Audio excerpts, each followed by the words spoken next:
Welcome to the Enduro Diary, The Road to Boston, Episode 2.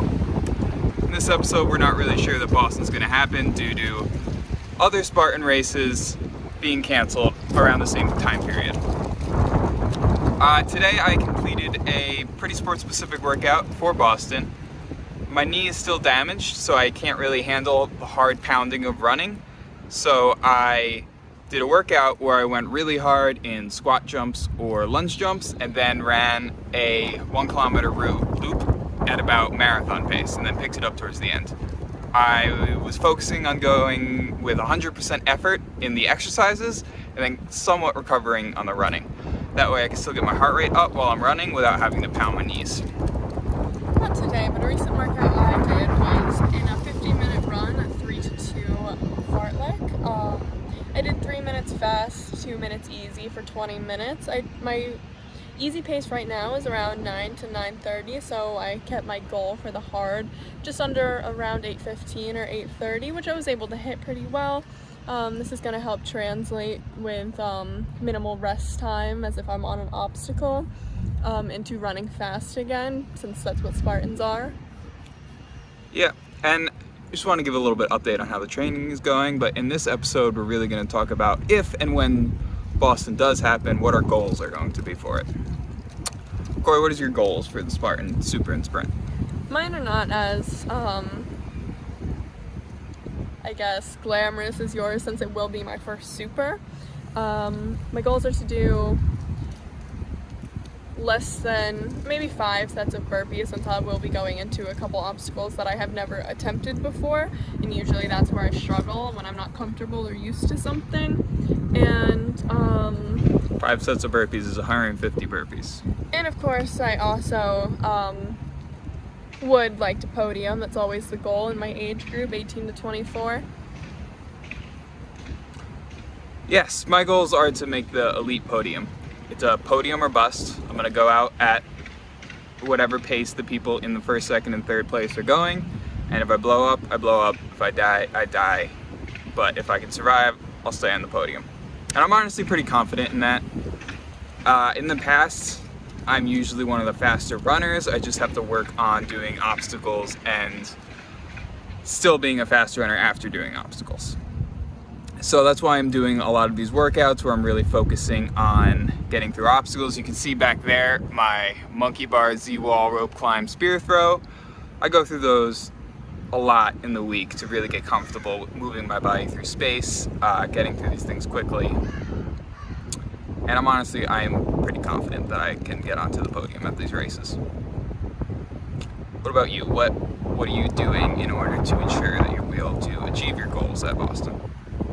I've been trying to throw some workouts into my long runs, which is something that I'm not really familiar with, because that is, other than when I'm actually doing an obstacle course race, because those are obviously going to translate very well to obstacle course racing. This is my first year in the 18 to 24 age group. Before I was in 14 to 17, which was a bit easier to podium in for sure. So for this, I also have been working on definitely avoiding injury, since I cannot afford really to lose much of the training I have now, and taking care of myself to make sure that I get my body to the race weight and just race level that I'm trying to achieve by then.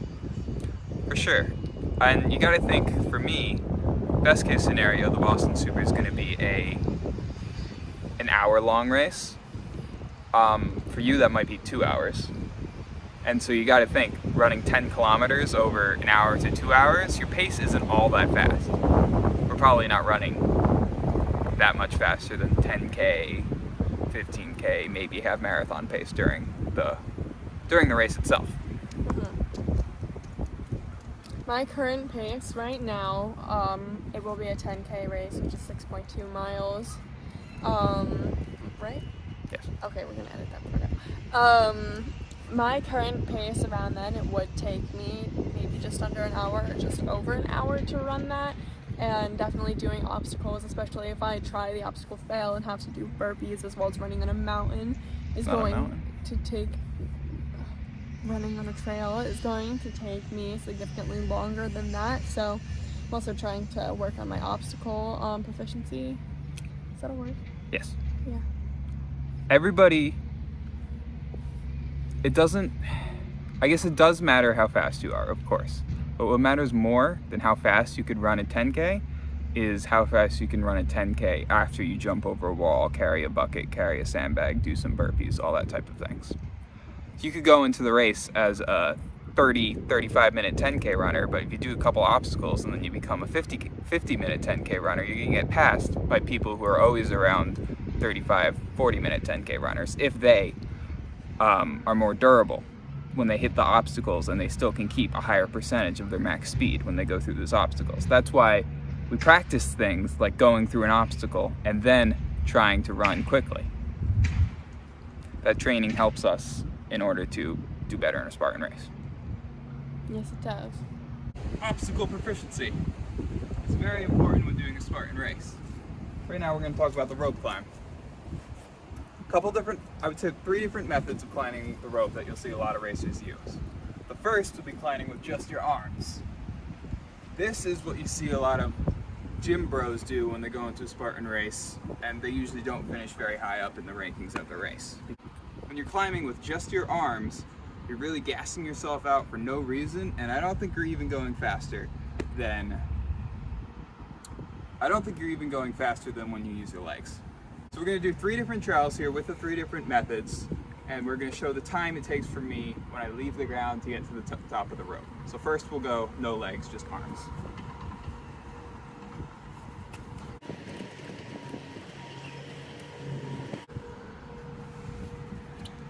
The second method you could use, which is the most secure method, is to jump up on the rope, wrap your leg over the front, so it's in the back of your knee, around until where it's over on top of your laces, and then you hop up and you stop. This is very secure. You can hang here for pretty much ever.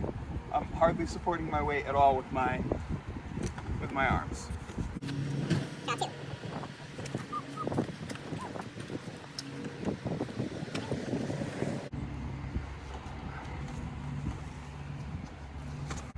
Now the third technique that I use is what I think is the fastest, and it's also pretty secure if you practice it. It takes a little more practice to get a hand over. It takes a little more practice to get used to than the wraparound.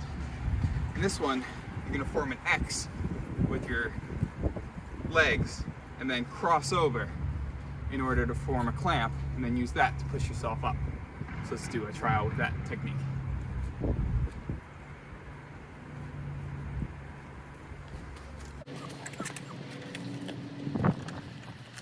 The next part of the rope climb, which a lot of people don't think about, is on the way down.